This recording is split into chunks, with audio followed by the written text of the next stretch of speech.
বিশ্বের জ্বালানি বাণিজ্যের অন্যতম প্রধান পরিবহন পথ হরমুজ প্রণালী নিয়ে বর্তমানে ভূ রাজনীতিতে চরম উত্তেজনা বিরাজ করছে। কৌশলগতভাবে অত্যন্ত গুরুত্বপূর্ণ এই জলপথটি এখন মূলত ইরানের কঠোর নজরদারি ও নিয়ন্ত্রণে রয়েছে।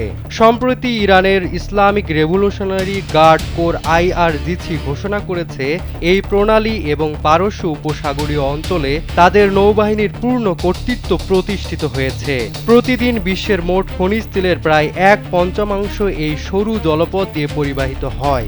ওমান ও ইরানের মধ্যবর্তী এই প্রণালীটি ইরান নিজের নিরাপত্তার জন্য ঢাল হিসেবে ব্যবহার করছে। ইরানের দাবি, তারা এই এলাকায় যে কোনো বিদেশি হস্তক্ষেপ রুখে দিতে সক্ষম। বিশেষ করে যুক্তরাষ্ট্র ও ইসরায়েলের সামরিক গতিবিধির জবাবে ইরান সেখানে নিয়মিত মহড়া এবং উন্নত ড্রোন ও ক্ষেপণাস্ত্র মোতায়েন রেখেছে।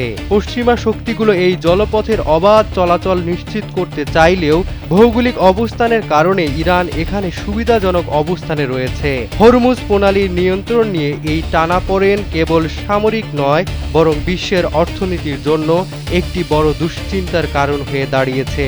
ইরান স্পষ্ট জানিয়ে দিয়েছে, তাদের স্বার্থ বিঘ্নিত হলে এই পথ বন্ধ করে দেওয়ার ক্ষমতা তারা রাখে।